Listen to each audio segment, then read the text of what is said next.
Hi hello. അപ്പം നമ്മൾ സ്റ്റിച്ചിങ്ങിൻ്റെ ഒരു ബിഗിനേഴ്സ് ക്ലാസ് ആണ് കേട്ടോ സ്റ്റാർട്ട് ചെയ്യാൻ പോണത്. അപ്പോൾ ഈ ബിഗിനേഴ്സ് ക്ലാസ് നമുക്ക് എന്തൊക്കെ യൂസ് ചെയ്യാന്നുള്ളതാണ് ഇന്ന് ഞാൻ ആദ്യം കാണിച്ചു തരാൻ പോണത്. ആദ്യം നമുക്ക് സ്റ്റിച്ചിങ്ങിന് വേണ്ട സാധനത് നൂലാണ്. അപ്പം ഇതിൻ്റെ കയ്യിലുള്ള ഇത് കുറച്ചിട്ട് ഞാൻ കൊള്ളാത്ത ഇങ്ങനെ എടുത്ത് വെച്ചതാണ്. ഞാനിങ്ങനെ ഒരു സ്റ്റാൻഡുമ്മലാക്കിയിട്ടാണ് വെക്കൽ. അപ്പോൾ ആദ്യം നമുക്ക് വേണ്ടത് നൂലാണ് സ്റ്റിച്ചിങ്ങിന് ഒന്ന്. പിന്നെ ഞാൻ യൂസ് ചെയ്യണമെന്ന് ചോദിച്ചാൽ പിന്നെ നമുക്ക് വേണ്ടത് സ്കെയിലുകളാണ്. ഇത്രത്തോനെ സ്കെയിലൊന്നും വേണമെന്ന് ഞാൻ പറയില്ല, ഒരൊറ്റ സ്കെയില് മതി. ഇപ്പോൾ പഠിക്കുന്ന ടൈമിൽ തുടക്കത്തിൽ ഒരൊറ്റ സ്കെയിൽ, ഇങ്ങനെ ഒരു എൽ സ്കെയിലായ അത്രയും നല്ലതാണ് കേട്ടോ.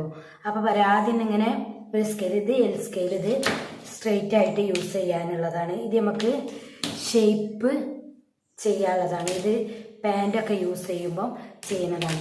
പിന്നെ ഈ ഒരു സ്കെയില് ഇത് ആം ഹോൾ കർവാണ്. ഈ ഒരു സ്കെയില് ഞാൻ എല്ലാവരും വാങ്ങി കൈ വെക്കണത് നല്ലതാണ് കേട്ടോ. കാരണം ഇതിനോടുള്ള ഉപയോഗം ചില്ലറില്ല, ഭയങ്കര ഉപയോഗം പറഞ്ഞാൽ ഭയങ്കര ഉപയോഗമാണ്. ഇത് ഞാൻ വരച്ച് കാണിച്ചുതരാം. ആം ഹോളിൻ്റെ റൗണ്ട്, നെക്കിൻ്റെ റൗണ്ട് ഒക്കെ അടിപൊളിയായിട്ട് നമ്മളിങ്ങനെ കൈകൊണ്ട് വരച്ചാലൊന്നും ഇങ്ങനെ ശരിയായി കിട്ടൂല. അപ്പോൾ ഈ ഒരു ഇതുകൊണ്ട് വരക്കുകയാണെങ്കിൽ അത് നല്ല കറക്റ്റ് പെർഫെക്റ്റ് നമ്മൾ വിചാരിച്ച പോലെ കിട്ടും. കണ്ടല്ലോ, ഇതുപോലെ പെർഫെക്റ്റ് ആയിട്ട് വരക്കാൻ വേണ്ടിയിട്ടാണ് ഇത് യൂസ് ചെയ്യുന്നത് കേട്ടോ. കണ്ടോ, ഇങ്ങനെ ആം ഹോളൊക്കെ ആണെങ്കിൽ ഇതുപോലെ ഇങ്ങനെ പെർഫെക്റ്റ് ആയിട്ട് കിട്ടും. അപ്പം ഈ ഒരു സ്കെയിൽ കഴിയണതും വാങ്ങുക, ബാക്കിയൊന്നുമില്ലെങ്കിലും ഈ ഒരു സ്കെയിലിൻ്റെത് കേട്ടോ. അതേപോലെ തന്നെ നമുക്ക് വേണ്ടതാണ് പിന്നുകൾ. നിമത്തൊക്കെ കഴിഞ്ഞിട്ടുണ്ട്, എടുത്തെടുത്ത് വാങ്ങുക, അതേപോലെ തീരും കേട്ടോ, വേറെ വിഷയം. അപ്പം ഇതുപോലത്തെ പിന്നുകളൊക്കെ നമുക്ക് അത്യാവശ്യം, കാരണം ഓരോന്നിനൊക്കെ കുത്തി വെക്കാനും കാര്യങ്ങളൊക്കെ ഉണ്ടാവും. അപ്പം അതിന് യൂസ് ചെയ്യാം. പിന്നെ അലാസ്റ്റിക്കുകൾ ഞാൻ യൂസ് ചെയ്യണേ 1/2 ഇഞ്ചിൻ്റെ അലാസ്റ്റിക്കും, പിന്നെ യൂസ് ചെയ്യുന്നത് ഇത് 1 ഇഞ്ചിൻ്റെ അലാസ്റ്റിക്കുമാണ് കേട്ടോ. ഇത് 1 ഇഞ്ചിൻ്റെ അലാസ്റ്റിക്കാണ്. ഇതാ കണ്ടല്ലോ, 1 ഇഞ്ചിൻ്റെ അലാസ്റ്റിക്കാണ് ഇത് യൂസ് ചെയ്യുന്നത്. ഇത് നമുക്ക് പാൻറ്റിന് എല്ലാത്തിനും വെക്കാനൊക്കെ, ഇത് ഈ ചെറിയ സ്ലീവിന്, അതേപോലെ ഹെയർ ബെൻഡ് ഇങ്ങനെയൊക്കെ യൂസ് ചെയ്യുന്നതാണ്. ഇത് 1/2 ഇഞ്ചിൻ്റെ അലാസ്റ്റിക്കാണ് കേട്ടോ. ഇതൊന്നും തുടക്കത്തിൽ പഠിക്കാൻ ഇതൊന്നും വേണ്ട, ഇതൊക്കെ പിന്നെ നമ്മൾ ഓരോന്ന് പഠിച്ച് വരുമ്പോൾ മാത്രം മതി കേട്ടോ. അങ്ങനെയാണ് ഇതിൻ്റെയൊക്കെ ഉപയോഗങ്ങൾ. ഇതൊന്നും അത്ര അല്ല. പിന്നെ യൂസ് ചെയ്യുന്നതാണ്, പിന്നെ വേണ്ടത് സൂചി. സൂചി എപ്പോഴും ഒരു പാക്ക് നമ്മളെ കയ്യിൽ നല്ലതാണ്. കാണണമെന്നല്ലോ, സൂചി ഒരു പാക്ക് എപ്പോഴും നല്ല കയ്യിൽ നല്ലതാണ്. പിന്നെ വേണ്ടത് ബോബിനുകൾ. ഞാൻ യൂസ് ചെയ്യുന്നത് പവർ മെഷീനാണ്. ഇപ്പോൾ ആദ്യം സാധാ മെഷീനിന്, പിന്നെ ഹൈ സ്പീഡാക്കി, പിന്നെ ഉഷാജാനോമിൻ്റെ മെഷീനും ഉണ്ട്, അതേപോലെ തന്നെ ഉഷൻ്റെ പവർ മെഷീനും ഉണ്ട്. ഫാഷൻ മേക്കറും പവർ മെഷീനും ഉണ്ട്. അപ്പോൾ ഇത് പവർ മെഷീൻ്റെതും ഇത് ഫാഷൻ മേക്കറിൻ്റെതുമാണ് കേട്ടോ വരുന്നത്. ഇതൊക്കെ ഓരോന്നോ രണ്ടെണ്ണോ മതി, അതിലേറെ വേണ്ട. പിന്നെ സൂചി പറഞ്ഞല്ലോ, ഇത് തയ്യലിന് യൂസ് ചെയ്യും. പിന്നെ ഞാൻ ഒരുപാട് പ്രഷർ ഫുട്ടുകൾ യൂസ് ചെയ്യുന്നുണ്ട് കേട്ടോ. അത് നോക്കട്ടെ, ഇതൊന്നും നിങ്ങൾക്ക് വേണമെന്ന് നിർബന്ധമുള്ള സാധനമല്ല. ഇതിൽ എനിക്ക് ഏറ്റവും ഉപയോഗമുള്ളത് ഇതാണ് ഞാൻ സ്ഥിരമായിട്ട് യൂസ് ചെയ്യുന്നത്. അതായത് 1 സൈഡ് യൂസിങ്. കണ്ടല്ലോ, ഇതിന് 2 സൈഡിലും ഒരു വെട്ടുണ്ട്. അപ്പോൾ 1 സൈഡ് യൂസിങ്ങിന് ഇത് ഭയങ്കര ഉപകാരമാണ് കേട്ടോ. 1 സൈഡ് 2 സൈഡിക്കും ഇങ്ങനെ മാറ്റി ഇടണ്ട. ഇവിടെ ഒരു സ്ക്രൂ ഉണ്ട്, ഇതിങ്ങനെ ലൂസാക്കിയിട്ട് ഇങ്ങോട്ടും ഇങ്ങോട്ടും ഇതിങ്ങനെ നീക്കാൻ കഴിയും. അതുകൊണ്ട് തന്നെ ഇതാണ് ഞാൻ അധികം യൂസ് ചെയ്യുന്നത്. ഇപ്പോൾ ബനിയൻ അടിച്ചപ്പം മെഷീൻമേൽ ബനിയൻ യൂസ് ചെയ്യണത് ഇട്ടുകൊണ്ട് ഇതവിടെ ബാക്കി വരുന്നത്. അപ്പം പിന്നെ ഇതൊക്കെ പറഞ്ഞാൽ ഇത് മുത്തുള്ള ഡ്രസ്സാണല്ലോ ഇപ്പം അധികം അടിക്കാൻ വരുന്നത്. അപ്പോൾ ഈ മുത്തുള്ള ഡ്രസ്സ് അടിക്കാൻ വരുന്നതുകൊണ്ട് വാങ്ങിയതാണ് ഇത് കേട്ടോ. നല്ല റേറ്റ് ഉണ്ട് ഇതിനൊക്കെ, 200 250 ഒക്കെ റേറ്റ് ഉണ്ട്. ഇത് റോൾ ചെയ്ത് അടിക്കണതാണ്. അതായത് നമ്മൾ അടിഭാഗം ഇങ്ങനെ ചുരുട്ടി അടിക്കൂലേ, അത് ഈ സ്കാലപ്പ് പോലെ, സ്കാലപ്പിൻ്റെ ഒക്കെ ആ സ്റ്റിച്ച് വരുന്ന പോലെ മെഷീൻമേൽ, സാധാ പവർ മെഷീൻമേലൊക്കെ അടിക്കാൻ പറ്റുന്നതാണിത്. പിന്നെ ഇത് ഫ്രില്ലിടണതാണ്. ഇതിൻ്റെ തായ് ഭാഗം ഉണ്ടല്ലോ, അങ്ങനൊരു കട്ടുണ്ട്, ഇത് ഫ്രില്ലിടണതാണ് കേട്ടോ. അങ്ങനെ കുറച്ച് ഇതിൻ്റെ അതൊന്നും സ്റ്റിച്ചിങ്ങിൻ്റെ തുടക്കത്തിൽ ആവശ്യമില്ല. പിന്നെ ഞാൻ കാണിച്ചു തരാം നിങ്ങൾക്ക്. പിന്നെ അത്യാവശ്യമുള്ളൊരു സാധനമാണ് ചോക്ക്. ചോക്ക് നമ്മളെ കയ്യിൽ എപ്പോഴും വേണം കേട്ടോ. അതുകൊണ്ടല്ലോ, ചോക്ക് എപ്പോഴും അത്യാവശ്യമില്ല. ഞാനിങ്ങനെ ഒരു പെട്ടി തന്നെ എപ്പോഴും സ്റ്റോക്ക് ചെയ്ത് കഴിയുമ്പോൾ അടുത്ത പെട്ടി വാങ്ങും. അങ്ങനെ പെട്ടി തന്നെ വാങ്ങുകയാണ് ചെയ്യൽ. കാരണം ഇവിടെ കുട്ടികളുള്ളതുകൊണ്ട് തന്നെ ഭയങ്കര ചിലവാണ്. പിന്നെ ഒരു ബുക്ക്, അളവ് കാര്യങ്ങളും ഒക്കെ എഴുതി വെക്കാൻ നമുക്കൊരു ബുക്ക് അത് നിർബന്ധമാണ് കേട്ടോ. കാരണം നമ്മൾ അളവ് നമ്പറൊക്കെ ഇട്ടിട്ട് എഴുതി വെക്കണം, നമുക്ക് മാറിപ്പോകാൻ പറ്റൂല. അതിൽ കാര്യങ്ങളൊക്കെ പറഞ്ഞ് എഴുതി വെക്കണം. അതേപോലെ തന്നെ അളവുകൾ എന്ത് തന്നെ ഓല് എന്തെങ്കിലും റിക്വസ്റ്റ് ഒക്കെ പറഞ്ഞെങ്കിൽ അങ്ങനെ ചെയ്യണം എന്ന് പറയണമെങ്കിൽ അതൊക്കെ അതിലാട്ടോ ചെയ്തേക്കുക.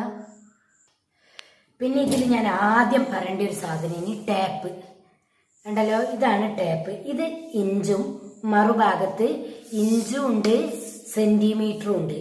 ഇങ്ങനെ നമ്മൾ അളവെടുക്കൽ ഇഞ്ചിലാണ് കേട്ടോ. സാധാരണ 1 ഇഞ്ച് 2 ഇഞ്ച് ഇങ്ങനെ ഈ ഇഞ്ചിലാണ് അളവെടുക്കുക. ആ സമയത്ത് ക്ലോത്ത് എത്ര വേണം ഒരു ഡ്രസ്സിന് ക്ലോത്ത് എന്നൊക്കെ ഉണ്ടെങ്കിൽ അതിൻ്റെ കാൽക്കുലേഷൻ നോക്കുക മീറ്ററിലുമാണ്.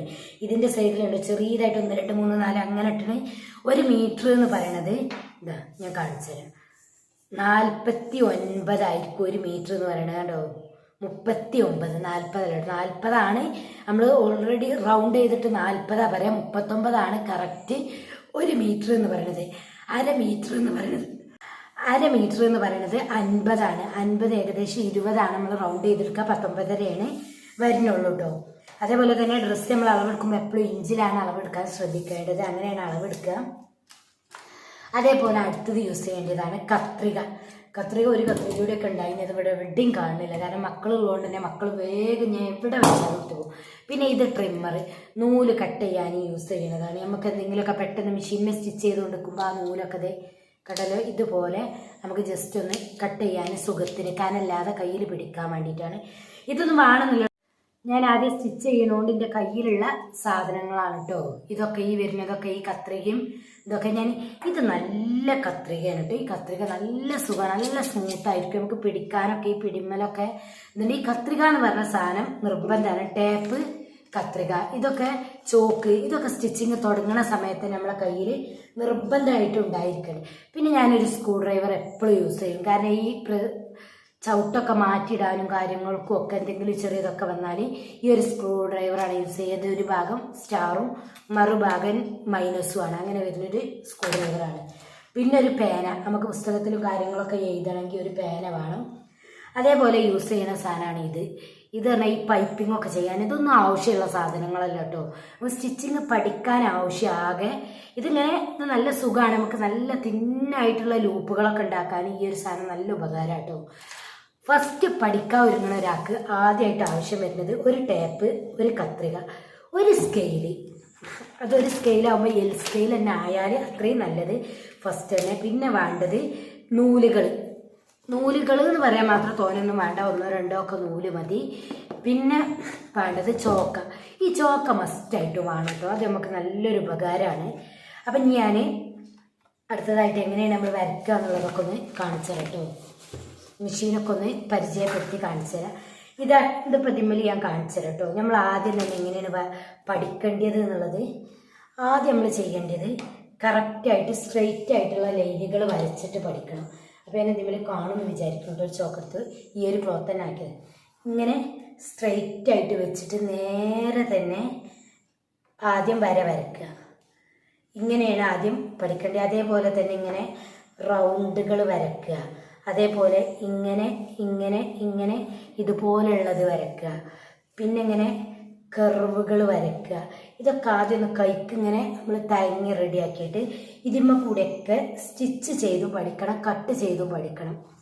അപ്പോൾ ആദ്യം ഞാനൊന്ന് എൻ്റെ മെഷീൻ അടുത്ത ക്ലാസ്സിൽ ഇനി ഇതെങ്ങനെ കട്ട് ചെയ്യലും ഇതെങ്ങനെ സ്റ്റിച്ച് ചെയ്യലും എന്നുള്ളതൊക്കെ പറഞ്ഞു തരട്ടോ. കാരണം ഈ ഒരു ക്ലാസ്സിൽ സാധനങ്ങൾ മാത്രമാണ് നിങ്ങൾക്ക് പരിചയപ്പെടുത്തി തന്നിട്ടുള്ളത്. അപ്പോൾ കയ്യിൽ ആദ്യമായിട്ട് സ്റ്റിച്ചിങ് പഠിക്കാൻ ഒരുങ്ങണ ഒരാളെ കയ്യിൽ ചോക്കും കത്രികയും ടേപ്പും അത് മാത്രം മതി, ബാക്കിയൊന്നും ഫസ്റ്റിൽ വേണ്ട കേട്ടോ. അപ്പോൾ ആദ്യം നമുക്ക് അളവെടുക്കൽ എങ്ങനെ എല്ലാ ക്ലാസ്സുകളും കാര്യങ്ങളൊക്കെ പഠിച്ചിട്ട് ബാക്കി കാര്യങ്ങൾക്ക് ഒരുങ്ങാം. അപ്പം ഇഷ്ടപ്പെട്ടെങ്കിൽ ലൈക്ക് ചെയ്യുക, ഷെയർ ചെയ്യുക, കമൻറ്റ് ചെയ്യുക. സബ്സ്ക്രൈബ് ചെയ്യാത്തവരുണ്ടെങ്കിൽ സബ്സ്ക്രൈബ് ചെയ്തിട്ട് കാണുക. അപ്പം അടുത്ത ക്ലാസ്സുകളൊക്കെ വരുമ്പോൾ നിങ്ങൾക്ക് എല്ലാ വീഡിയോസും ഉപകാരപ്രദമാകുന്നുണ്ടെങ്കിൽ കമൻറ്റ് ചെയ്ത് പറയാം. മറ്റ് പല എന്തെങ്കിലും ഡ്രസ്സിൻ്റെയൊക്കെ വീഡിയോസ് വേണമെന്നുണ്ടെങ്കിൽ അതും കമൻറ്റിലൂടെ അറിയിക്കട്ടോ. അപ്പോൾ ബായ്, അടുത്ത വീഡിയോയിൽ കാണാം.